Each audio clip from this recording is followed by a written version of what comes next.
What's up, guys? This is Coach Vassar. Thank you for joining me with OTF Audio Daily Beats. As always, if you're new to them, thank you for tuning in, listening to me talk about these workouts, and spending the 10 minutes to go over this. Friday, January 10th. This is going to repeat on Monday, January 27th. This is a ESP day, technically SPE, strength, power, then endurance. We'll go over key concepts, talk about the treads, rower weight floor, and then the 3G. So we're gonna see 3 blocks where you see endurance, strength, and power on the treads, but not in that order. We start with inclines, then we go all out for power, and finally fight fatigue with endurance. For the rower, we have 2 row attempts today. The first one is a 200-meter row at a low stroke rate. Your second row is double the distance. Can you complete it in less than double the time? And then on the floor, we have 3 blocks. In block 1, we focus on strength, where you could lift heavy. Block 2 is all about explosiveness with a rep challenge. And then in block 3, we shift gears and aim for high reps. For today, you just need dumbbells, so just be aware of that. So as we look at the treadmills, strength, power, endurance, 8-minute block for strength, 90-second recovery, and then just over 4 minutes for the power block, and then a 90-second recovery, and then another 8-minute block for the endurance section. So on the treads, for block 1, we're going to see rolling hills with a decrease in hill, and the goal is to maintain their base speed for 7 minutes before they do the 1 minute all out at the end.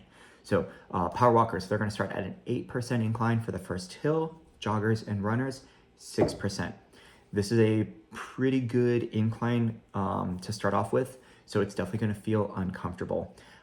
Member heart rates will definitely trend upward and probably hit that orange 40 to 45 seconds into that minute, if not even sooner.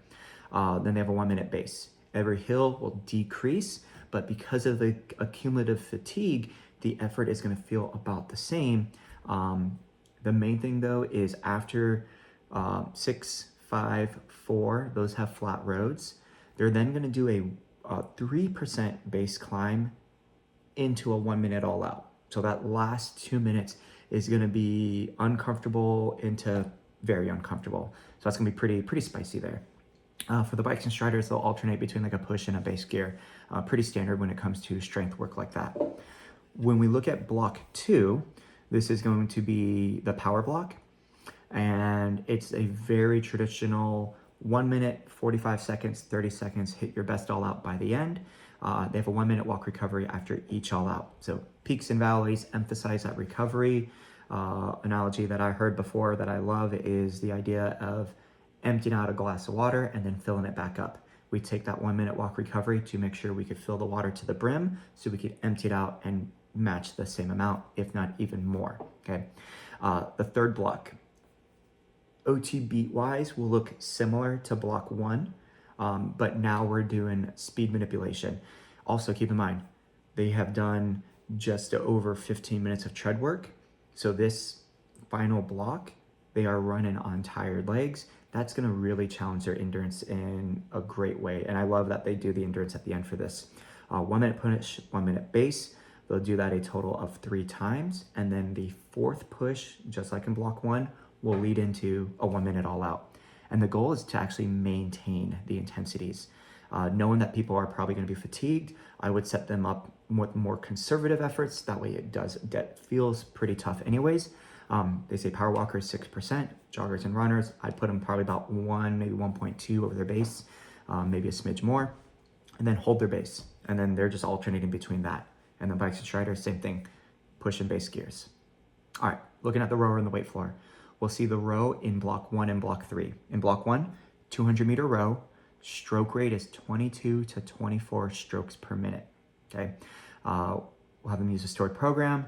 They get their time that they take to complete. And if they log in, that'll be great, because that way you'll be able to see their previous time when they come back eventually later on. In block 1, strength work, we are looking to lift heavy and use the rep ranges to their advantage. We have a single dumbbell good morning for 6 to 10 reps. Chest fly from the floor. You could do a strap chest press as an option to work on stability anyways. And then the body weight lean back and twist. So leaning back as if like they were strapped into the rower, getting that core activation, and then twist him side to side there. They're going to repeat those 3 movements until we call time. With the push row to start, probably just under a minute. They'll give them 7 minutes of the work and rest. Definitely be able to get at least 2 rounds in. So maybe moderate that first round, go heavier the second round. Okay. Block 2, they'll need 1 set of dumbbells. We're going to see work of a dumbbell clean to neutral grip push press. They want to count the reps. They have 1 minute. They'll probably need to take rest as they need to during that minute, but try to keep them moving. And then they have a minute where they do the lateral shift to windmill. And this is one of those dynamic warm-up moves that we see in the 3G. So they'll have a wider stance. They'll do a lateral shift, kind of like a side lunge to one side, but whichever knee bends, that arm is going to reach up as the other hand reaches down towards the foot, okay? And then they'll come up and then switch the other side. They're doing that for a minute. That's to catch their breath. Next round, it's 45 seconds of the clean to push press, and they want to stay within 5 reps of what they did the first round. Typically with a minute of work, people will probably get, somewhere between 15 to 20 reps. More if they go light, less if they go heavy. Try to have them use the same weight to keep it consistent and stay within 5 reps. So if they get 15 for a minute, see if they get at least 10 in the 45 seconds. And then can they get at least 5 in the final round, which is 30 seconds. That lateral shift to windmill will be the active recovery between rounds 1 and rounds 2, and then 2 and 3, of course. When we look into the endurance block, they're going to do the 400-meter push row. And once again, double the time for the 200, try to do it in less than that. So if it took them a minute, try to complete it in under 2 minutes, okay? And then for the circuit, 12 reps. Light to moderate weight, we're going to have goblet alternating reverse lunges for 12 total, and then hammer curl to eccentric bicep curl. So palms are neutral on the way up, turn the palms, and then lower down for 12 reps. And then the high plank to low plank. So start here, drop down to the elbows, pop back up. I said it before, but last time this was around and I did a video, I like to use the kneel pad. Hands are on the pad when they're in the high plank. When they drop down to the forearms, elbows go to the pad, and then the hands come back on. So they could see visually their hands are moving forward and backward rather than staying stationary and they're dropping to their elbows. Okay. Finisher is going to be a choice of high plank, low planks, or the lean back with the twist. When we look at the 3G, treads and rowers will have 3 blocks. Weight floor will have 2 blocks. Okay.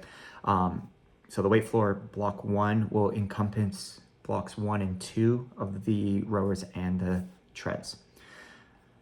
Block 1 and 2 on the treadmills, they kind of switch the script a little bit here. So they're going to do strength, endurance, power. Rowers will be doing the same thing, strength, endurance, power. That way the weight floor is able to do the power section with everyone else. So we're going to see on the treadmills, for the strength side, base climbs, flat road base, just like in the 2G, but now they're 30 seconds instead of a minute. All out's also 30 seconds. So 6, flat road 5, flat road 4, flat road 3, and then the all out. Block 2, maintain, push, and base. Just like before, they'll have 3 rounds of those paired combos and then a bonus push into an all out. And then on the floor, on block 3, power, just like before in the 2G, 1 minute, 45 seconds, and 30 seconds. Now for the rower, they're going to do a 15-stroke row, and they're trying to set distance collected in the first 15 strokes and then match or beat it every round. And they're going to pair that up with the single leg calf raise with an overhead hold. So that ball's going to be extended overhead, or they're on 1 foot, go up on the tippy toe, back down, 6 with each leg. So active recovery there. Block 2, 250-meter push row. And then we are looking to maintain push intensity. So you could use split time, keep split time about the same, maybe a little bit of variable, about 1 to 3 seconds. Wattage, no more than, 30 to 50 watt change, ideally. And then you're gonna see the calf raise with angled press. So this is where you're gonna press the med ball up 45 degrees. So not straight out, not straight overhead, right in the middle. And they're doing a calf raise and then the press. Repeat that for 4 minutes. They'll probably get 2 or 3 attempts in. And then they'll do all outs and recovery rows with the power block. For the weight floor, they're going to have block 1 is strength and endurance. So part 1 is strength, single dumbbell good morning, rest, chest fly, 8 reps. They'll do 2 rounds of that. Then for the endurance, we'll see the reverse lunge and then the hammer curl to bicep curl for 2 rounds for 12 reps each. And then they choose, do they want to continue doing strength or continue doing the endurance? And they'll repeat whichever their choice is until they go into the next block. Now for block number 2, this is the same power block as the 2G. The exception though, and this applies also to the treads and the rowers, the recovery is only 45 seconds instead of 1 minute. So just be aware of that. Otherwise, it's the same thing. A minute of work, count the reps, 45 seconds of the recovery for the treads and rowers, the body weight movement for the weight floor, and then 45 seconds, stay within 5 reps. And then 30 seconds, stay within 5 reps of that previous round. And there you have it. That's going to be the workout for that ESP style on Friday, January 10th, and of course on Monday, January 28th. Any feedback, let me know. Otherwise, coach it down. You got this.